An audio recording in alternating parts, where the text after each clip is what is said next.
WrestleRoni 7666. Jesus. In 1976, I was born a bastard and a son of a bitch, and I'm sick, motherfucker, sick. That's Murder Dolls. I was gonna say I thought that was clown rap. Oh, yeah, you and ICP. This guy this week been on a whole Yeah, we'll talk about that. There's nothing to get in the mood for. We got a very special guest coming up. Already repped 138 matches this year, Marcus. Yeah, but that's not the only thing that's coming up. Oh, we do. You're right. RSW. A stranger in a strange world or something. All right, but that's not the only thing that's coming up. There were special matches made. Lots coming up. Lots to be excited about. It's the most excited that I've ever been. Oh, no. Don't. Luke has decided to throw his very first wrestling event. I have not. Yes, he has. And is it a doozy or what? It's now not. we've shared a little bit of it here and there, and I mean, like, it start getting the ball rolling on Twitter. People are excited on Facebook. It's because I help Lou name it. I'm helping out a little bit. He's the booker. He's taking care of everything else. But we have WrestleRoni Presents. It's the very first, the Ocho, the Cinco, the Uno, the Numero Uno, Spooky Lou's, House of Horrors, Fixins, and other oddities. This July 4th, all day at the Circle K parking lot in Monongah, West Virginia. The Fixins gets me every time. And this is all Marcus is doing. Fixins, it'll get you, bro. Every time. Hit him with that title again. It is Spooky Lou's, House of Horrors, Fixins, and other oddities. At the Circle K parking lot in Monongah. At the Circle K parking lot in Monongah, West Virginia, July 4th. It's an all-day event. Let me give you the bona fide, genuine rundown of what we got going on, because I don't think you listeners are ready. I got it all written down right here. It's insane. Do not listen to him. A special guest performance by the Insane Clown Posse. And Guns N' Roses will be in the Circle K parking lot in Monongah, West Virginia, with special guests Bam Margera and Bigfoot. They hooked up out in the forest, and they kind of got like an act together now, I guess. He said that he was bringing him with him. Hell yeah. He found the Bigfoot, and they're both going to be there. Now, match one. This the rundown. This is the 6 matches that we have right now. Right, we might have more. I don't know. There's a lot of people banging on my door saying, hey, you need to talk to Spooky Lou and get my ass on this show, because we're about to rewrite history. And that party's not lying about. people are pumped. Like, we got Nicholas Griffin and Justin Baker going to be our commentary team. And now let me give you the match rundown so far. Oh, don't. We got Steve Buscemi versus D.D. Vice. One-on-one singles match. Just regular, old plain Jane. Now, match 2, we got the Goblin, Brother Phineas, versus Freedom Grandpappy, Ron Paul. That was by request. Yeah. It was by request. Some of these guys can make requests because, we pay them the money, they show up, we want them to do what they want to do. No. And now we have a special guest for this particular matchup. It says Paulie Killpiss versus the 1,000 Corn Dog Challenge. And the Corn Dogs will be assisted by referee James Simpson. Oh. He'll be in the Corn Dogs corner feeding them to Paulie Killpiss Express style. God. And now I've also heard that Paparazzi will be managing the Corn Dogs. I don't know how, but Paparazzi will be in the corner of the corn dogs, and referee James Simpson will feed Paulie Killpiss the corn dogs. But I thought James was also in the corner of the corn dogs. He's in the corner, and he's also helping. Okay, just so I follow. Yeah, so we got a 3. Well, it would be 1,002 versus 1. Okay. For 1,000 corn dog challenge against Paulie Killpiss. Handicap match. Oh, it's a big handicap. I don't know. Paulie can eat. He's a hungry boy. We'll see what happens. And I do want to add, when you announced it, what got me, I saw the announcement. This next one's going to be a bloodbath, he said. Shit's out on social media, folks. That's now. If you're not following and paying attention to social media on Facebook and Twitter, you're missing out on gold. Because these match cards are way better than me just reading them. You got to see it. You got to see it. You got to envision it. You got to see it in your mind's eye. This is all he's doing. We got the El Thrasher Memorial Nacho Cheese Battle Royal. And El Thrasher has personally told me that nothing's happened to him. He's not going anywhere. It's a memorial because he wants to be memorialized for buying the trophy for the Battle Royal. He's buying the trophy. Yeah, he's buying the trophy, so he got to name it since it's at the Circle K, and he's a big fan of nacho cheese. That's what we went with. Like I said, you got to pay top dollar for El Thrasher. That's what you get. Makes sense. All right, an actual turkey versus Zeke Mercer in the last jive turkey standing match. It's gonna be that's probably my favorite one so far. Zeke didn't seem too happy about it, but that one got some laughs. Well, we're not paying Zeke, but he's contractually obligated to show up to the event either way without payment, so it doesn't matter. He will be fighting the turkey. The last job turkey standing match will be happening. That is our so far co-main event of the evening. Our main event. No, ain't happening. Oh yes. The ink is dry. On these contracts, everything is set in stone. We have the cage is rented. We got Billy Knox, Fate's Messenger, Monongah. Well, the Monongah and Mannington areas own Billy Knox, going up against Monongah's own, coming out of retirement, formerly known as Jimmy Hot Balls.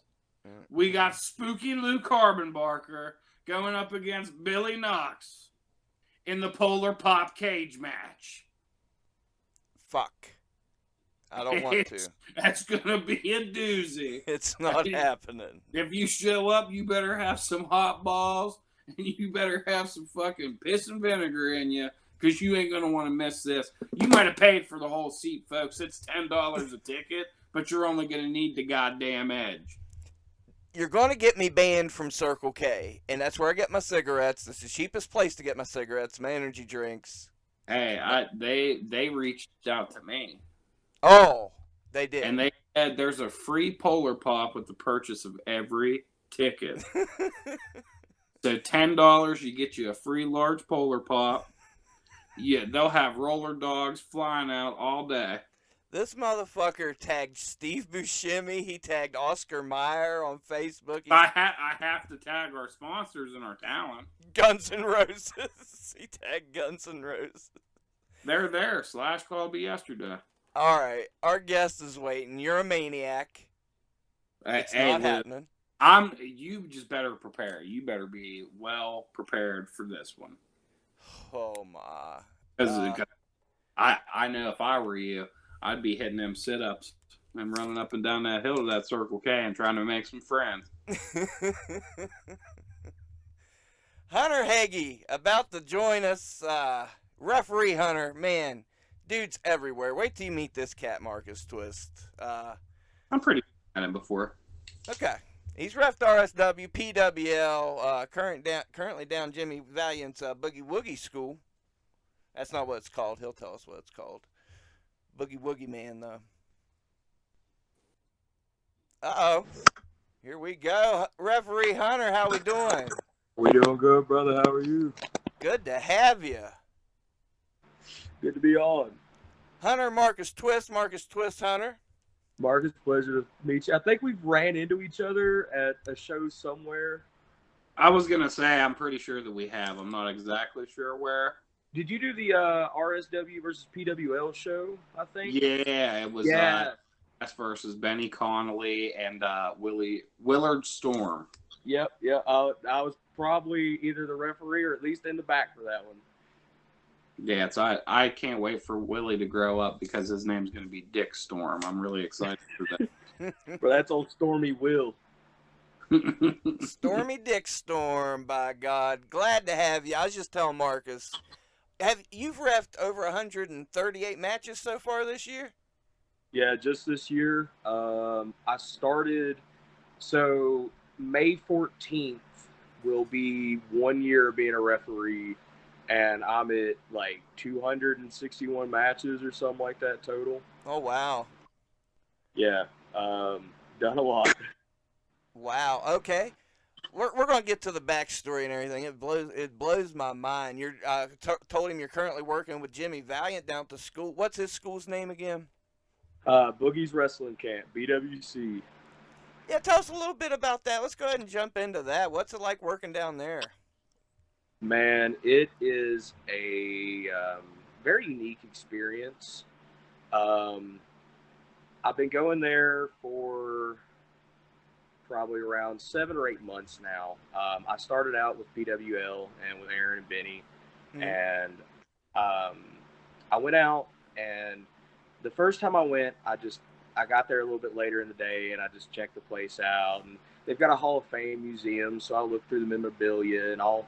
He's got thousands of autographs. Every legend you could think of, there's an autograph, there's a letter, there's something from them. Hell yeah. I mean, Boogie is really admired by a lot of wrestlers because he's one of the first really gimmick professional wrestlers. Right. And I started going there regularly, and me and Jimmy just really, we have a connection. When I walk in, it's, hey, Big H, how you doing, brother? And, he's very, I don't know, he gives it a lot of light because he is such an upbeat and amazing individual.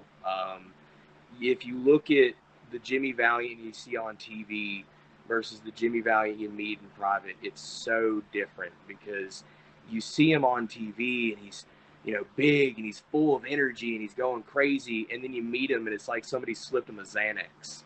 He's real slow and he's down, and he's just really, really amazing. And he tells a lot of really good stories. And in the camp itself, there are a lot of kids there right now that are some good up-and-coming talent. And I'm fortunate that we launched a show at the beginning of this year, and I ended up in the position to book it. Mm-hmm. And I'm helping these young kids learn by... So I worked with School Morton. I've done some seminars that were some TV-based stuff, and I've learned kind of what the TV product is desired right now, like what they're looking for, what they're scouting, and I'm working with these kids on those things, on the stuff that AEW looks for dark matches, or the stuff that I know that NWA is looking for. Mm-hmm. I focus on that stuff, the camera work, the selling, making sure your moves look crisp and clean, your footwork, the stuff that shows up on the big stage and on the big camera. Mm-hmm. That's the type of stuff I really want them to focus on. I book an old school, almost Memphis studio style show with elements of some modern wrestling. Mm-hmm.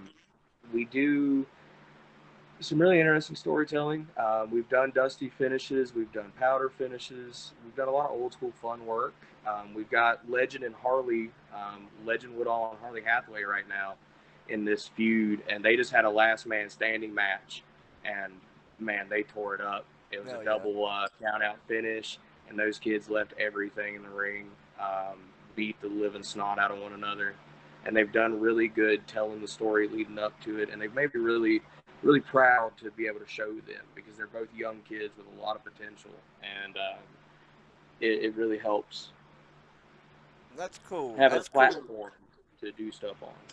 And that's a hell of an opportunity to get too. So congrats on that, man. That's good stuff. Marcus, I can see your gears turning. What are you thinking? That's it's just insane to do that many matches. And like what are we halfway through the year even? No. We are in the beginning of May, and I've already done 138 matches as Man, referee. hats off to you, man. That's insane. Yeah. Well, I was talking to a couple of people about it today. We've had 122 days in the year, so that's over a match a day, essentially. Okay. Yeah. And how many states have you hit so far this year?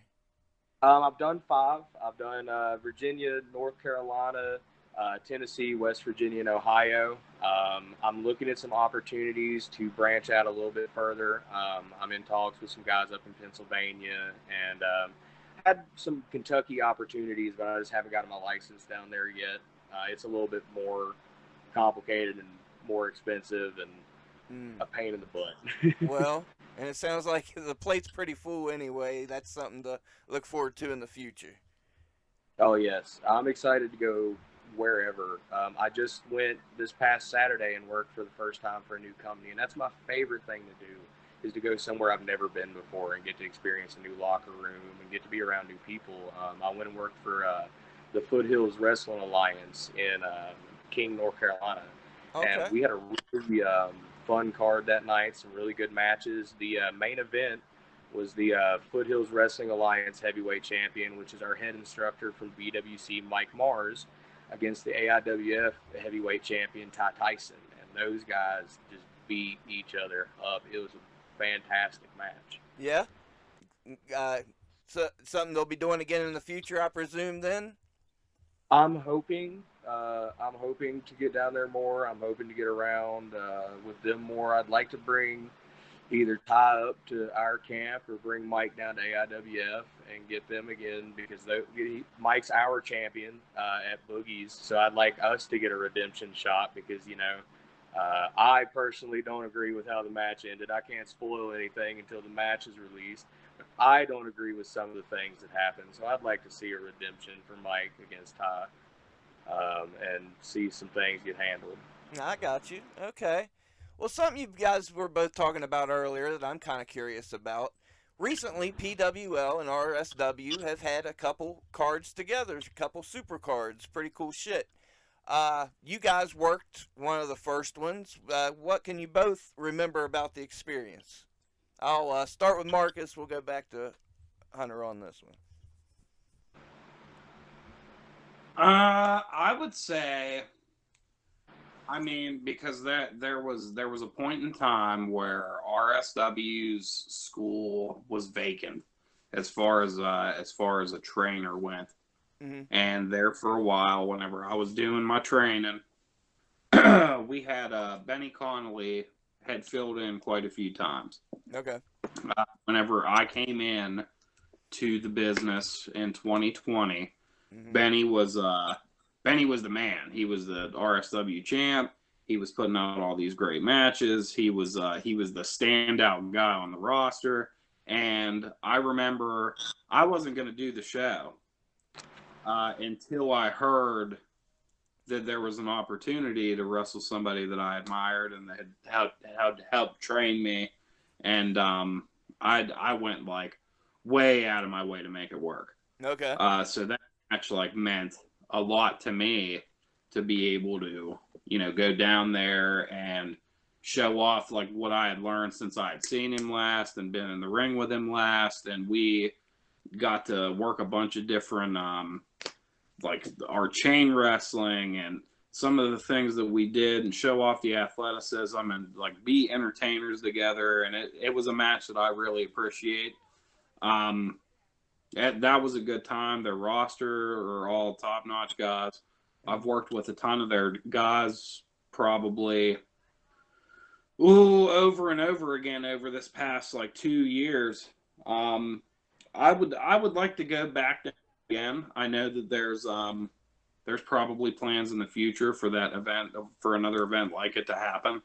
I'm already all over it. And maybe just doing a one-off or coming down and, invading just myself and DD Vice. That would be something fun to do. No, yeah, things like that are known to happen. What about you, Hunter? Was there any apprehension on your side of things, this group of guys coming up that you guys weren't familiar with? Or were you familiar with them? What was going on in PWL's side of things?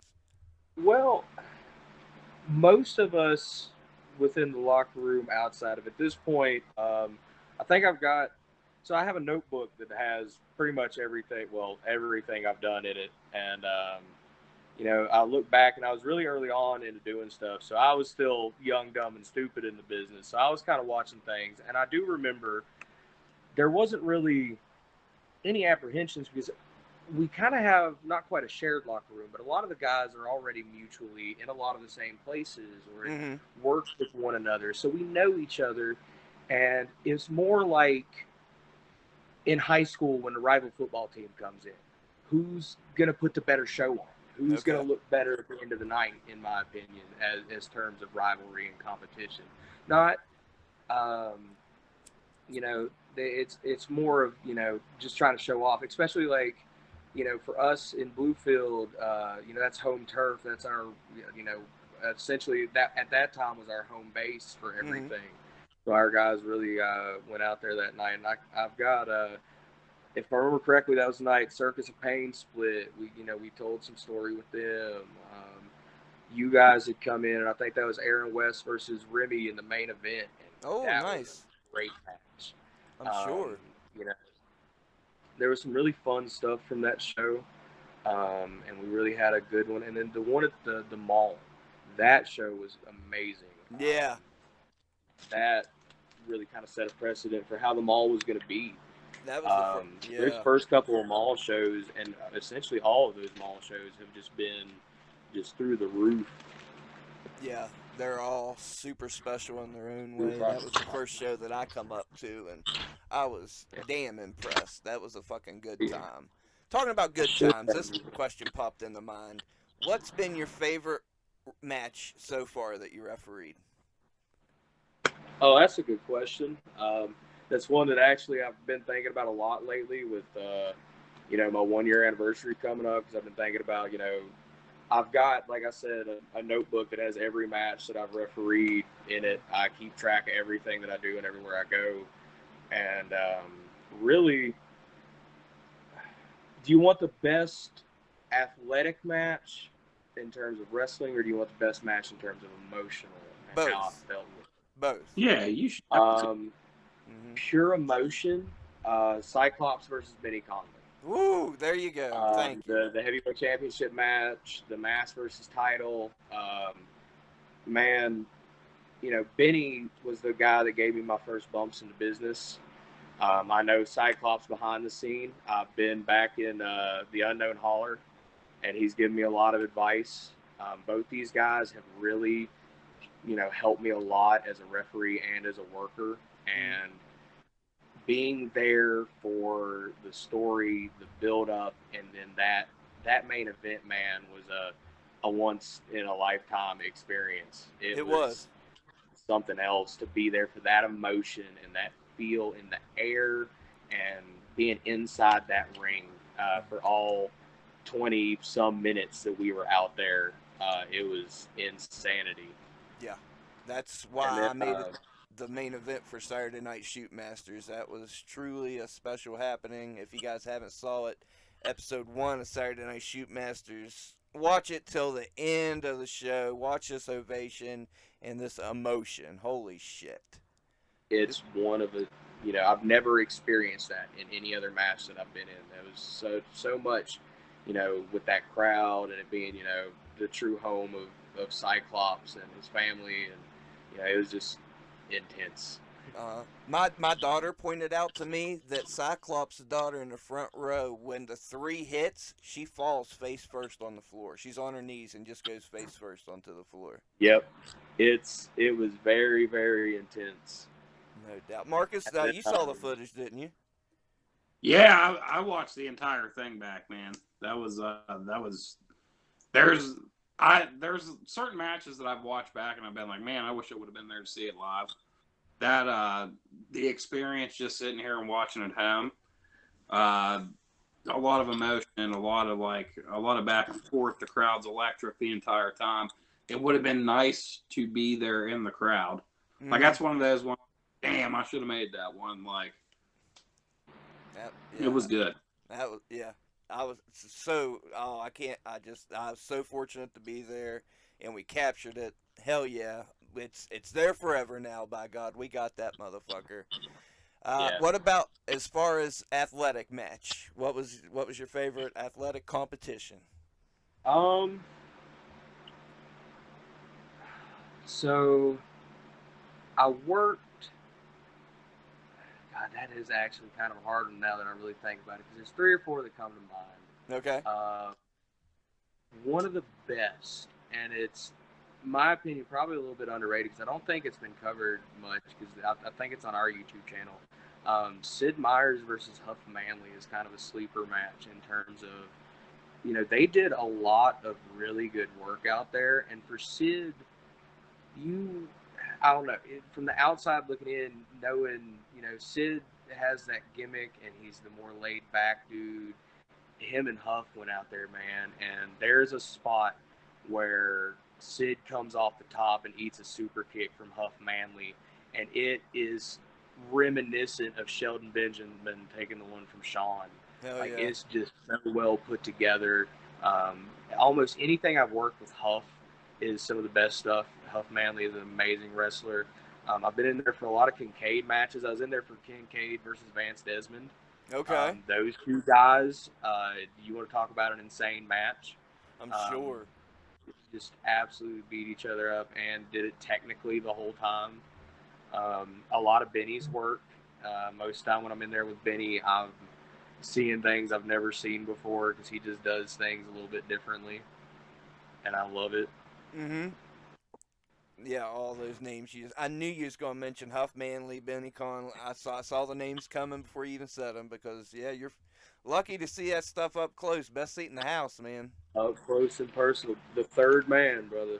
Seeing a lot of really man, I tell you, one of the most interesting experiences. You want a good one that features, you know, a guy you've had on here before, Jeff Paul. Mm-hmm. When it comes to like the defining match for me, when it comes to early on, I'll let you know now. Formally speaking, I had 90 minutes of training sitting in a car with Bruce Gray on how to be a referee on the first night ever. Hell yeah. I went in the ring for 3 minutes with Willie Storm. He showed me how to walk a horseshoe, and I went out that night. And a few weeks later, Jeff gave me an opportunity. Mm-hmm. Jeff gave me a lot of opportunities, and I am really grateful for him. And the first night that I refereed, there was a 3 count that was really controversial because it was a 2, but that might have come. It was a 3, but I called it a 2. There was a little back and forth on it. Paparazzi kicked out in the really slow-mo replay, but there were some fans in the crowd that, behind Gen Z's chants, thought I sucked, because Gen Z started this ref sucks chant on that count. Mm-hmm. Well, I show up to this show with Jeff in Bristol, Tennessee, and I walk out for my first match of the night, and there sits those same fans, and the first words out of their mouth is, "Oh God, not this ref, he sucks." So I was like, man, what have I done? People already don't like me. But I kept it in the back of my mind because Jeff and Sin had been discussing some stuff, and I got to the back and I talked it over with them. Well, we get out there, and it's Jeff Paul versus Sin Crowley. If you guys haven't seen Sin's work, check him out. He's here in Virginia. He wrestles Virginia, North Carolina, Tennessee. He's come out to PWL in the past. Sin's a really good worker, really good person as well behind the face paint. But it's Jeff versus Sin. Everybody loves Sin Crowley, and you know everybody hates Jeff Paul anywhere he goes. Oh yeah, so the master. We hit the ring, and the whole time I'm calling this match because Jeff's paid me off. I'm calling it dirty. screwing Sin over start to finish. And we get to the big finish, and Jeff goes in with the title that he wrestles away from Nikki. He knocks Sin's manager, Nikki, down to the ground, and I go to check on Nikki, and he goes in with the belt, and Sin reverses him, hits him with a big DDT, covers him. Everybody's yelling at me to get in the ring and to count the pin, and I go back to checking on Nikki. People were standing up trying to push me in the ring. So I finally play dumb, turn around, oh my God, I dive in the ring, slowest 2 count ever. 1, 2, Jeff kicks out. Me and Sin start arguing. Jeff spins him around, hits him with the belt. 1, 2, 3, quick count.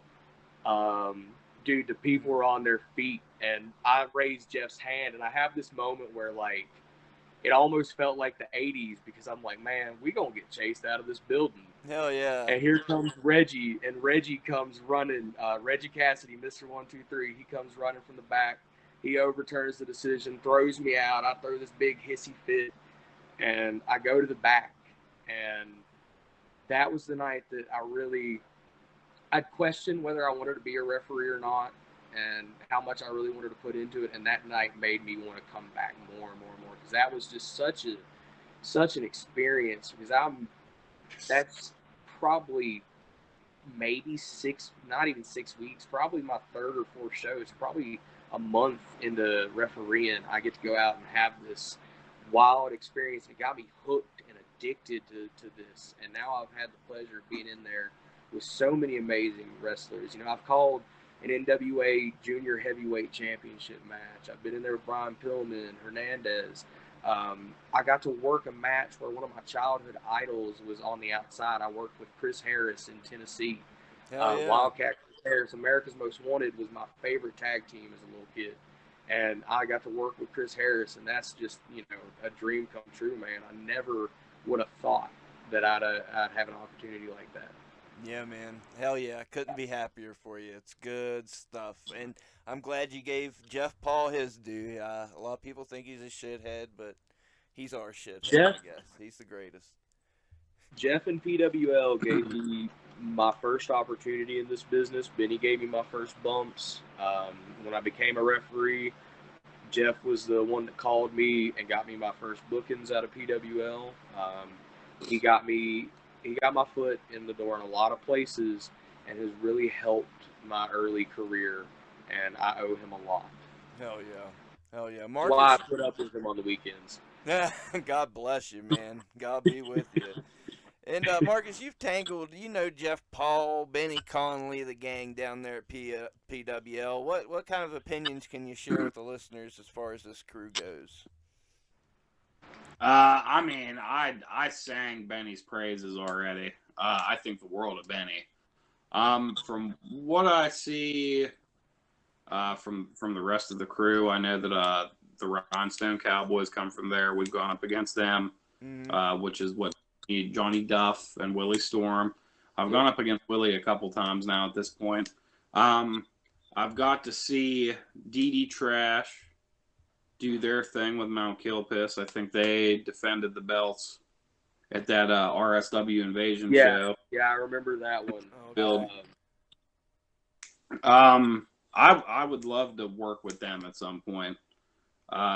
Jeff Paul is Jeff Paul, man. There's a lot of people love to hate him. You either hate to hate him or love to hate him, but everyone seems to hate him. I've told Lou through the grapevine, I don't think he ever issued it, but I was like, hey, any day of the week, I'd go up against Jeff Paul.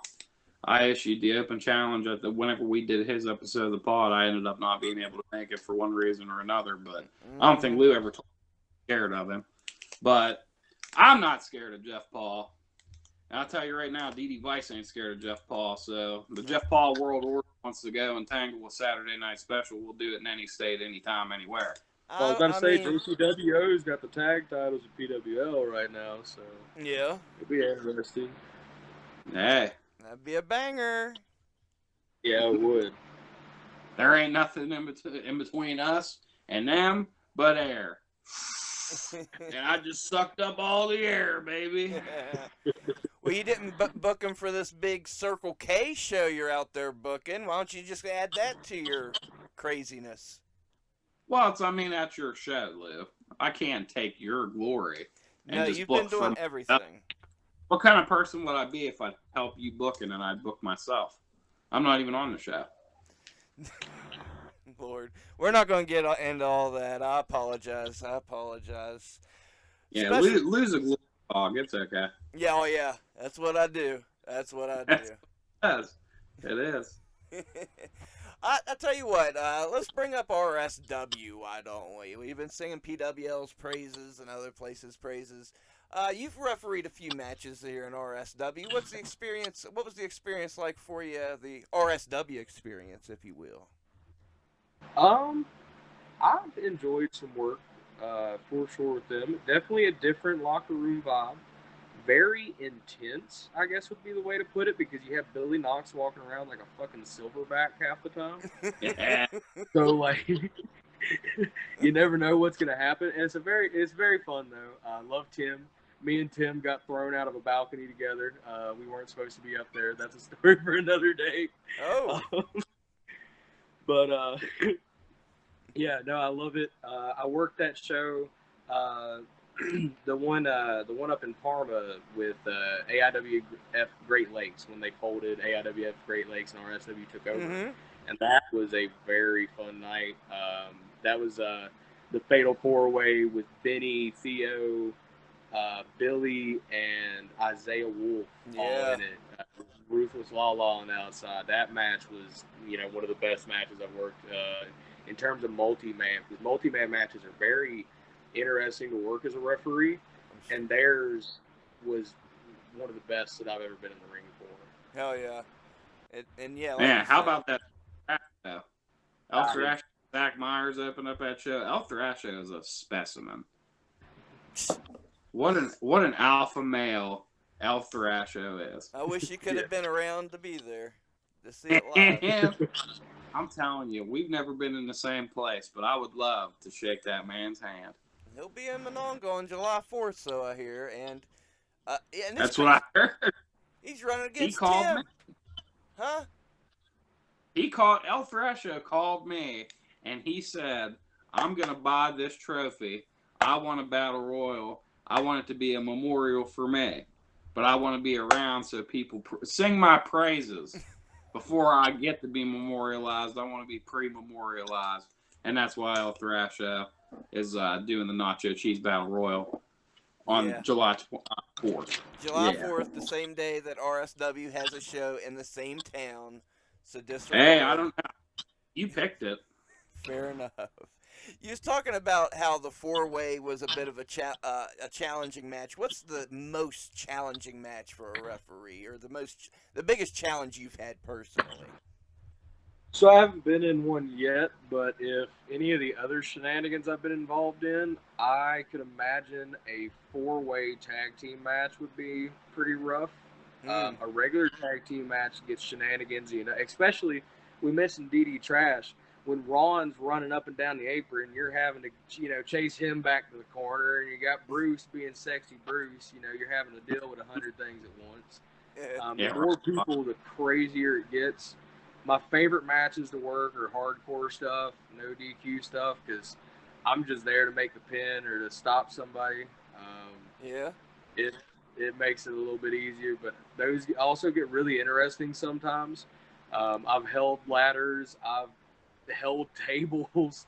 I've seen some. I was there when Jeff went through 2 tables from the second floor of the Princeton Rec Center against Huff Manley. That was the scariest moment I have ever been a part of. Watching Jeff literally bounce off of the concrete. Oh, God. Like dude, that was something else. Look up the match on YouTube. It's out there. Man, it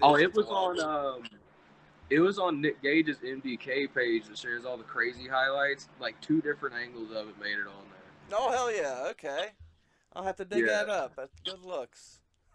Crazy, man. So you've been a part of some wild shit. You know, it's indie wrestling, like you say. You got hold the table.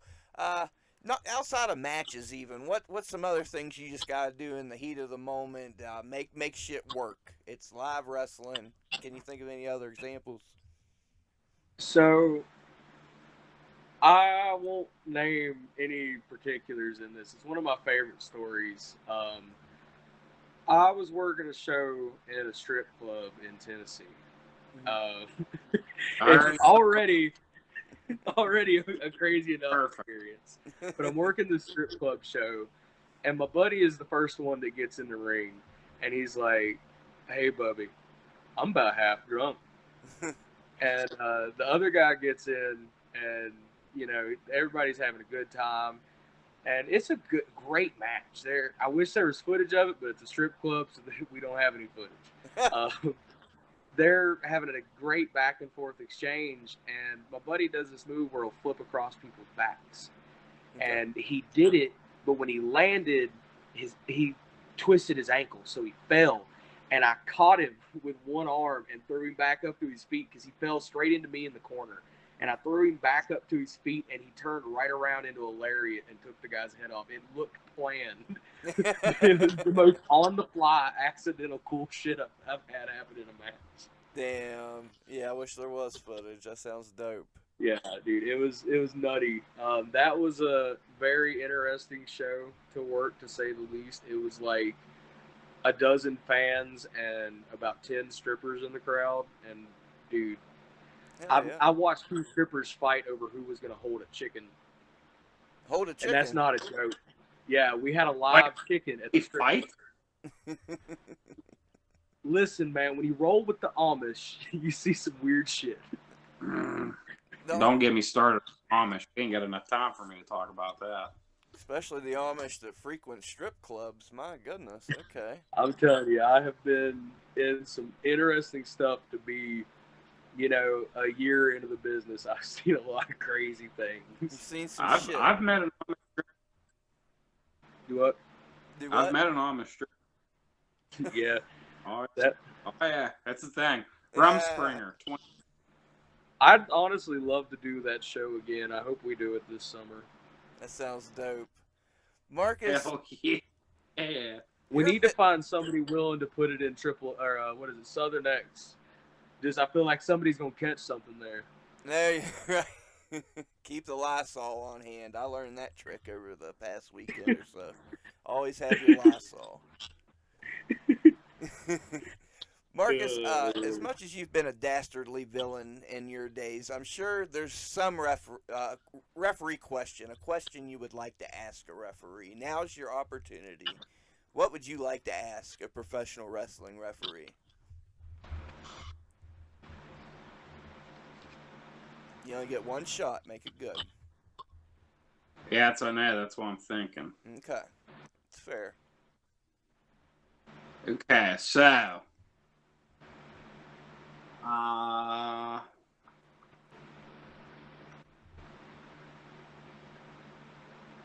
man, shit. You put me on the spot, Lou. Well, that's what I do, baby. Yeah, so I didn't know I needed to come up with a good referee question. Okay, so any question you want then. Now, okay, so we'll do this. Okay. Would you rather? We'll do a would you rather question because I've been involved in 2 matches that I think no referee would want to be a part of. Mm-hmm. Would you rather do a 9-man tag match that's 3 versus 3 versus 3? Okay. Or would you want to do an 8-man tag? And whenever you pick what you pick, heels and babies are all mixed up, and it's chaos all over the place. And the 8-man has 4 of the guys on the same team. They don't get along whatsoever, so they're kind of side fighting while you're trying to control what's going on.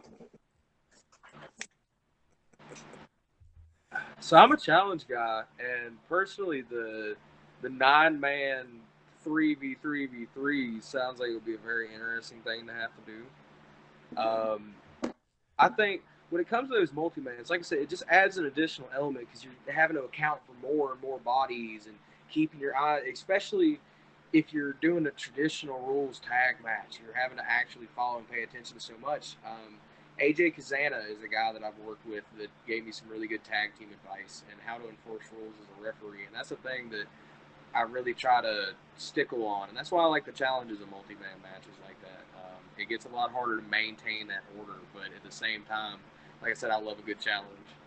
Here was the awesome thing about the 9-man 3-on-3-on-3, because every three guys were representing a company. Oh. So we represented All or Nothing. We went up against an Eclipse tag team. Okay.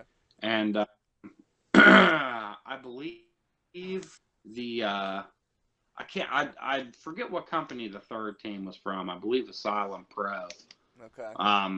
Real weird, like battle for territory was like basically like the whole concept of the thing. It was like whichever team wins was like a point for that particular company. Okay. Whatever company had points at the end took over the territory.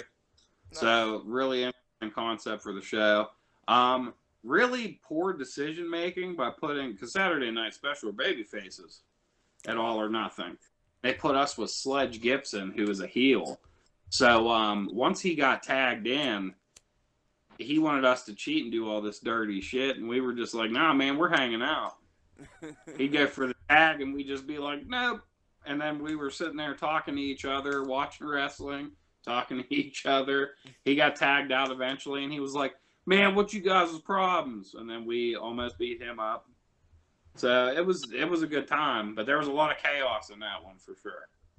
Nice. Super fun, but I don't know if I'd ever want to do something that crazy again, especially whenever there's some glory on the line, like something like that. Okay. I think I thought of a decent question, a new one for the show. And we'll all answer, but you guys go first because I got to think about my answer. We're rolling into the end here. Let's all the wrestling we watched in April. I'll start with Hunter. What was your favorite match you either refed or watched on television in the month of April? In the month of April, given that let's see. So I think I already talked about the Benny match. That was in April, wasn't it? Oh yeah. That's so we'll mine, too. exclude that. We won't count that one. Let me actually look at my book real quick. Okay. Because we had Mania too. I'm gonna be honest with you. I don't really watch much mainstream wrestling. No, you didn't watch Mania? I follow a little bit. I think I watched. Yeah, I watched Night 2. Okay. Me and I think Yellow said and watched Night 2 after a show. But I don't really. I do so much stuff with indies and so much. So I watch an average of 2 to 3 hours of footage a day, but it's a lot more 60s, 70s, and 80s wrestling. Gotcha. Because I do tape studies, so I don't really follow the main stuff today as much. I got you because you're watching enough already. Yeah, so to be honest with you, if I disclude the match with Benny and Cyclops, I worked at the beginning of the month was when we had the card where Harley and Legend worked that last man standing match, and I want to give them boys their flowers again because they're both they just graduated from BWC last year. This is their first year out of the school. We're the first place to really give them a platform. They're both young. They're best friends. They grew up doing this stuff together in their backyard. And getting to watch them tell this almost, the original basis of the storyline at the beginning was, Marty Jannetty, Shawn Michaels tag team split. Legend has established himself as a heel. He's growing and coming into his own. Harley definitely has the potential to be a great babyface cruiserweight. and they've done some really fantastic work against each other, and then it culminated in this last man standing match. And have you ever seen St. Valentine's Massacre 1999, Rock versus Mankind? They had a last man standing. As it happened. That was the basis of the stuff that I had discussed with them coming into that night. A few other last man standing matches I discussed with them because I had a lot of input. I really worked with the both of them, and it's a very, very fun match and a very, one of the things that I'm proudest to have been a part of with those two kids. Hell yeah! And is this available on the YouTube channel? Yeah, I sent you the link the other day. You can find it at, we have a YouTube channel, Wrestling Live from BWC. We do a 10 a.m. Wrestling show every Sunday morning. We're getting ready to get back into the swings, and we do a Thursday show where we do throwback matches featuring alumni.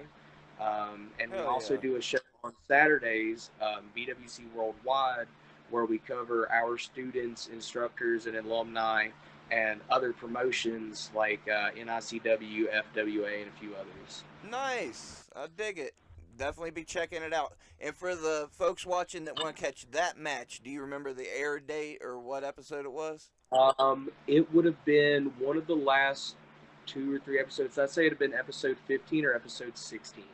Cool. Should be that match. Yeah, it should be episode 16. I'll track it down. We'll put the link in the description, and y'all can check it out. Marcus Twist, what was your favorite match in the month of April in the year 2023? Can I be in it? Yeah, for sure. If that's your favorite match of the month, then that's what it is. Well, that's not my favorite match anyway. It's not one that I was in. I just wanted to make sure that we weren't being biased. So I would probably say Evil Ways, Otis Kogar versus Jason Gorey. That was going to be mine. Tough titty, said the kitty, because the milk went dry. How about it? That was mine, but go ahead. Why? I mean, it was a bloodbath from beginning to end. No ring death match. Light tubes getting flung all over the place. Just the sheer want to win in that was insane. It had everything. There were things that I'd never seen before live. You were in the corner, balled up like a scared puppy dog because there was glass flying all over the place. You're just trying to get good shots. I'm half kicked in the ass because I already wrestled my match, so I'm drinking and just having a good time and hooting and hollering, and I mean, it all around. It was a fun match. It was a brutal match. It was what it needed to be. It was telling the story of them closing up the culmination. Remy LeVay got in there at one point. They're kind of trying to get him to pick and choose sides with it. It had pretty much everything. It had the drama too. Yep. Yeah. The atmosphere alone of just the Evil Ways crowd from being in front of them. I mean, you add that match with those people at that setting, it was a 12 out of 10 match. Yeah, hands down. That was an experience. So I guess since you took that one, I'm gonna make it a 3-way tie, and I'll explain each one briefly as I can. The Evil Ways. Gee. Well, let's be fair here. The Evil Ways match, because by God, my blood was pumping. I felt some shit I hadn't felt in years. There was a lot of fear in there, but it was a fun fear. Get accurate britches after you were done. Oh my God, I shit myself a few times. That was insane. And like you said, yeah, I'm in the corner scared for my life, but we got the shots. We made it out alive. Awesome experience. Also, Benny and Cyclops, just the emotion and oh my goodness, the crowd. There's footage of the hard cam of me just looking at the crowd and going, wow, a couple times because I was at goosebumps crazy. So that ranks right up there. And a sleeper, man, that people need to see. That fucking deal with Saturday Night Special, Brotherly Love, and Morgantown. Shit went outside. Even before it got crazy, there was beer all over the place. Wild ass match. That was a fun time. Went outside, got crazy. So those are my 3 matches of April. We did pretty good. No doubt. No doubt. We're in We the didn't, we didn't recapture the RSW title, but I mean, we did pretty good. Yeah, it was a good match. It's what matters. It was a damn good match. Saturday Night Shoot Masters, episode 1. Check it out. We're in the final 5 minutes. Hunter Hagee, any words of inspiration? Anything? Plug your socials. The platform's all yours. Whatever you want to say, fucking say it, by God. Always, when I ask words of encouragement, I always try to leave a positive message in everything I do. And one of the biggest things that I promote with what I do is, the ability to believe in oneself. 2020, I was in the hospital. I spent 6 days in the hospital, 8 days on bed rest afterwards, 18 months in and out of physical therapy for. I have permanent damage on the inside of both my lungs. I have scar tissue. When I came in, I had 80% pneumonia in both lungs. My first night in the hospital, they put 2 bags of potassium and 3 bags of antibiotics through my body. Wow. It was a really rough experience. And I was laying in that hospital bed, and I watched Hangman and Kenny versus the Young Bucks, the tag title match from AEW. Mm-hmm. And Hangman at that time, and Hangman still is my favorite, mainstream wrestler today. He's one of the main people I still follow because he's from Aaron's Creek, Virginia. It's 2.5 hours from where I live. He went to Boogie's wrestling camp, the same camp that I'm now honored to be a part of. And while I was laying there, I promised myself that somehow, some way, I'd make it into wrestling. And, it took 2 years, 2.5 years, something like that. A lot of hardships, a lot of struggle, and PWL gave me that first opportunity. And now I've done this stuff at Boogie's camp, and I did it because I believed I could do it. I never gave up on chasing that dream. I started with social media, and I used to make gifts and highlight packages for. I've done stuff for Jacob Fatu. I've done stuff for Ninja Mac. All kinds of guys from GCW, AEW Dark guys. I've done a lot of stuff before I actually got into wrestling, and now I want to give wrestling what it gave me, which is life and a purpose. And everything I do with the intent of bettering myself and those around me every day, and every time we go out to the ring, every time I step into a locker room. My purpose there is to uplift everyone in whatever way I need to and however I can. Because my success is not based on my own prosperity. It's based on those around me's success and prosperity. With these kids at Boogie's wrestling camp, I don't care. I'm still training to be a wrestler. I'm still doing all this other stuff. I don't care if I ever make it further than Boogie's camp or further than PWL. I care if the young kids that I'm booking get further. I care if they get a bigger stage. Oh, yeah. That's what matters to me. You're doing a hell of a job, man. You should be proud of all you're doing, all you've done, and I can relate to everything you just said.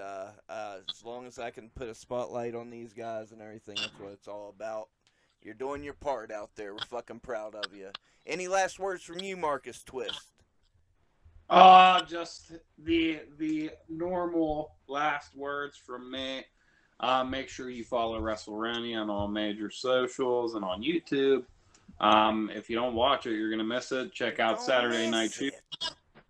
You're gonna miss it if you don't watch it. You're gonna miss it. Make sure that you leave the business better than you found it. That should be your goal. It should be everyone's goal. Even if you're a fan, be a better fan than you were the last time you were a fan. There you go. Marcus Twist on all major socials, Facebook, Twitter, Instagram, and TikTok. And make sure that you check out the Saturday Night Special store at tpublic.com. And there's a whole bunch of sales going on. I don't know if they're still going on now or not. And then you can get classic designs of pro wrestling tees.